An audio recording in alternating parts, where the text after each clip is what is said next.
Hello बच्चों, आइए इस प्रश्न को पढ़ते हैं। बोला जा रहा है निम्न में से गलत उत्तर चुनिए। पहला ऑप्शन है कोई इंद्रधनुष को तभी देखा जा सकता है जबकि सूर्य उसके सामने हो।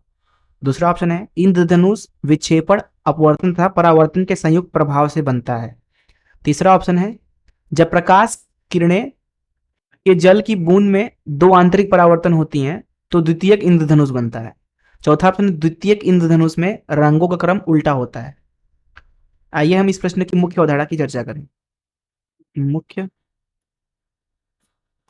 अवधारणा, तो यहाँ पे समझते हैं चीजों को। मान लीजिए कि इस तरीके से कोई सतह है, इस तरीके से, ठीक है।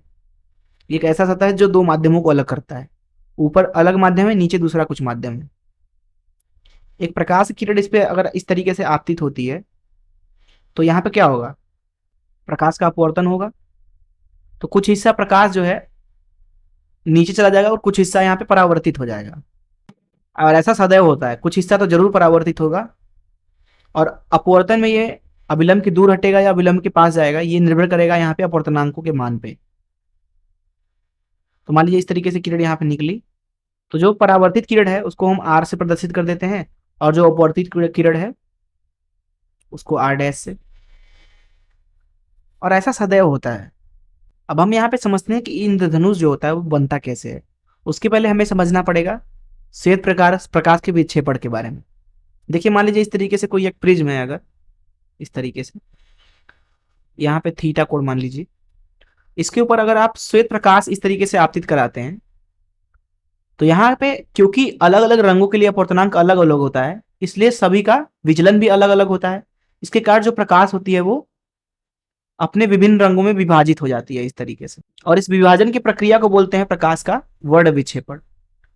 इस तरीके से बाहर निकलेगी विभिन्न रंगों में, इस तरीके से। इसे बोला जाता है प्रकाश का वर्ण विक्षेपण। तो वर्ण विक्षेपण क्या है? वर्ण विक्षेपण ये ऐसी प्रक्रिया है जिसमें जो श्वेत प्रकाश होता है, अगर, तो श्वेत प्रकाश क्या होगा, विभिन्न रंगों में बढ़ जाएगा, विभिन्न रंगों में बट जाएगा। ठीक है, श्वेत प्रकाश क्या होगा, विभिन्न रंगों में बढ़ जाएगा। यहाँ पे अगर आप बात करोगे इंद्रधनुष के बारे में, तो इंद्रधनुष वर्षा के मौसम में साधारणतः दिखती है। अर्थात एक ऐसा मौसम जब पानी की बूंदें धरती पर गिर रही हों। तो होता ये है कि जो पानी का बूंद होता है उसमें क्या होता है, पानी भरा होता है, वो गोलीय होता है। तो पानी का जो अपवर्तनांक होगा वो भी अलग अलग रंगों के लिए अलग अलग होगा। उस चीज को अगर मैं यहाँ पे बताना चाहूँ आपको, तो यहाँ पे वर्ड क्रम लिख लेते हैं VIBGYOR। वी मतलब बैगनी, आई मतलब आसमानी, बी मतलब नीला, जी मतलब हरा, वाई मतलब पीला, ओ मतलब नारंगी, आर मतलब लाल। तो जब आप इधर से इधर जाते हैं तो यहाँ पे आपको दिखता है कि जो अपवर्तनांक है वो घट रहा है, क्योंकि तरंग दैर्ध्य बढ़ रहा होता है। तरंग दैर्ध्य जब बढ़ता है तो अपवर्तनांक घटता है। तो लाल रंग के लिए अपवर्तनांक सबसे कम होता है और बैगनी के लिए सबसे ज्यादा, इस दिए गए वर्ड क्रम के लिए। तो जो जल है, जल की बूंदे, वो एक माध्यम है। उनका अपवर्तनांक जो होगा वो अलग अलग रंगों के लिए अलग अलग होगा। इसलिए उन जब एक प्रकाश की किरण इसके अंदर घुसेगी तो वो विभिन्न रंगों में बट जाएगी। अर्थात विभिन्न रंगों का विचलन अलग अलग होगा, क्योंकि विचलन निर्भर करता है अपवर्तनांक पे। तो ऐसा ही कुछ होता है यहाँ पे आपको दिखाया गया है दो बूंदे वर्षा की। यहाँ पे ये हमारी आंखें हैं इधर इस तरीके से, और हम देख रहे हैं आसमान की ओर। आसमान में इस तरीके से बूंदे क्या होंगी, लगातार गिर रही होंगी इस तरीके से। तो उस पर श्वेत प्रकाश तो पड़ ही रहा होगा इस तरीके से। अब समझते हैं क्या होता है। तो यहाँ पे आपको दिखाया गया है एक श्वेत प्रकाश जो कि बूंद के ऊपर आके टकरा रहा है, और एक और श्वेत प्रकाश है यहाँ पे किरण जो कि दूसरे बूंद पे टकरा रहा है। देखिए जैसे ही ये श्वेत प्रकाश जो है बूंद के ऊपर टकराता है, क्योंकि श्वेत प्रकाश में सारे वर्ड मौजूद हैं, तो वे अलग अलग कोणों से विचलित होते हैं, जिसकी वजह से वो क्या होते हैं, उनका वर्ण विक्षेपण हो जाता है। यहाँ पे अलग अलग रंगों में बटना क्या है, वर्ण विक्षेपण है। विक्षेपण, वर्ण विक्षेपण। और ये आपका क्या है, श्वेत प्रकाश, श्वेत प्रकाश। और ये जो दिखाई गई है ये क्या है, बूंदे हैं। बूंद। वर्ड विक्षेपण क्यों हुआ? क्योंकि जो यहाँ पे पानी है उसका विभिन्न रंगों के लिए अपवर्तनांक भिन्न भिन्न होगा, क्योंकि विभिन्न रंगों का तरंगदैर्ध्य अलग अलग होता है। यहाँ पे आप देख रहे हैं कि ऊपर क्या है, यहाँ पे नीले रंग से दिखाया गया है, नीचे लाल रंग से दिखाया गया है। दरअसल ऊपर वाला बैगनी होगा, नीचे वाला लाल, माफ कीजिएगा, ऊपर वाला जो होगा वो लाल होगा, नीचे वाला बैगनी। क्यों? क्योंकि लाल रंग के लिए अपवर्तनांक सबसे कम है, उसका विचलन सबसे कम होगा। तो ऊपर वाला क्या है? लाल है, नीचे वाला बैगनी, और उसके बीच में सारे रंग मौजूद होंगे। जैसे ही ये बूंद से बाहर निकलती है इस तरीके से, हमारी आंखों पर पड़ती है, तो आपको विभिन्न रंगे दिखाई देती हैं और वही इंद्रधनुष का रूप ले लेती है।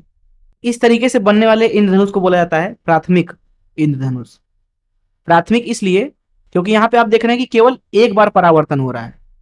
परावर्तन, देखिए कुछ लोग बोलते हैं ना कि ये पूर्ण आंतरिक परावर्तन है, लेकिन ये पूर्ण आंतरिक परावर्तन नहीं होता है। ये वास्तविक रूप में केवल एक परावर्तन है। जैसा कि मैंने आपको मुख्य उदाहरण में बताया यहाँ पे कि जब एक प्रकाश की किरण किसी माध्यम को अलग करने वाली दीवार से टकराता है तो उसका परावर्तन भी होता है और अपवर्तन भी होता है। तो यहाँ पे कुछ भाग अपवर्तित भी होगा यहाँ पे, लेकिन हमने उस भाग को दिखाया जो परावर्तित होगा। और यहाँ पे भी जब प्रकाश पड़ेगी तो यहाँ पे भी परावर्तन होगा और अपवर्तन होगा, यहाँ पे भी परावर्तन होगा, अपवर्तन होगा। जब जो इंद्रधनुष है वो हमें इस तरीके से दिखे कि केवल एक परावर्तन हो रहा है उसमें, तो इसको प्राथमिक बोलते हैं। एक ऐसी स्थिति और लीजिए जब यहाँ पे किरण का एक बार नहीं दो बार परावर्तन हो। तो यहाँ पे आपको दिखाया गया श्वेत प्रकाश आते हुए इस तरीके से दो बूंदे हैं, और इधर से हम क्या कर रहे हैं? देख रहे हैं। तो जब यहाँ पे बूंद के अंदर एक दो बार परावर्तन हो किरण का, तब हमारी आंखों में किरणें आए। तो इस तरीके से बनने वाले इंद्रधनुष को क्या बोलते हैं? द्वितीयक इंद्रधनुष। ये क्या है? द्वितीयक इंद्रधनुष है ये। तो द्वितीयक इंद्रधनुष के अंदर दो बार परावर्तन होता है, प्राथमिक इंद्रधनुष में एक बार परावर्तन होता है। अगर आप यहाँ पे देखें तो पहले तो ये वाली जो किरण है वो नीचे है और ये ऊपर है किरण, लेकिन जब बाहर निकल रहा है ये किरण तो जो यहाँ पे लाल रंग से दिखाई गई है किरण वो ऊपर हो गई और नीला वाली नीचे हो गई। तो यहाँ पे आप देख सकते हैं कि द्वितीयक इंद्रधनुष में रंगों का जो क्रम है वो उल्टा है। तो यहाँ लिखते हैं वर्ण क्रम जो है वो क्या है? उल्टा है। क्यों? क्योंकि दो बार परावर्तन के कारण जो किरण नीचे थी और जो ऊपर थी, बाहर निकलते समय जो नीचे थी वो ऊपर हो गई और जो ऊपर थी वो नीचे हो गई। किंतु ऐसा प्राथमिक इंद्रधनुष में नहीं होता है। अगर आप यहाँ पे देखें, प्राथमिक इंद्रधनुष में जो किरण ऊपर थी वही किरण ऊपर है निकलते समय, जो किरण नीचे है वही किरण निकलते समय भी नीचे है। तो उसमें वर्ण क्रम के हिसाब से ही इंद्रधनुष दिखता है। लेकिन द्वितीयक में क्या होता है? वर्ण क्रम उल्टा हो जाता है। इसको यहाँ पे आप देखें तो मैंने चित्र बना रखा है, ये हमारी आंखें हैं और यहाँ बूंद हमने दिखा रखा है एक। तो यहाँ क्या होता है?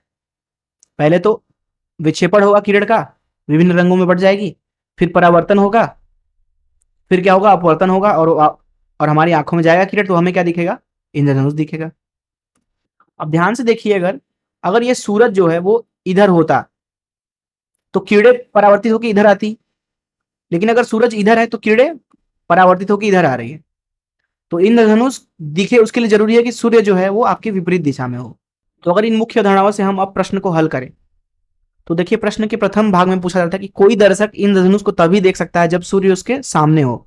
असंभव है ऐसा, क्योंकि अगर कोई दर्शक इंद्रधनुष के सामने अगर होगा, माफ कीजिएगा, अगर सूर्य जो है वो दर्शक के सामने हो, मतलब सूर्य इधर हो, सीधी सी बात है कि किरण जो है इस तरीके से इधर जाएगी। तो इधर से देखना तो संभव है ही नहीं, क्योंकि जब तक आंखों में किरणें पहुंचेंगी नहीं तब तक दिखेगा नहीं। तो इसलिए इंद्रधनुष अगर दिखेगा हमें तो इसका मतलब सूर्य विपरीत है, आपके पीछे है। दूसरा ऑप्शन है इंद्रधनुष विक्षेपण, अपवर्तन और परावर्तन के संयुक्त प्रभाव से बनता है। बिल्कुल, यहां पे हमने देखा अभी कि यहां पे पहले तो अपवर्तन हो रहा है, फिर विक्षेपण हो रहा है और फिर परावर्तन। ये तीन चीजों से मिलकर ही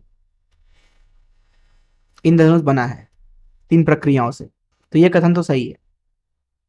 सी देखते हैं, जब प्रकाश किरणें के जल की बूंद में दो आंतरिक परावर्तन हो तो द्वितीयक इंद्रधनुष बनता है। बिल्कुल।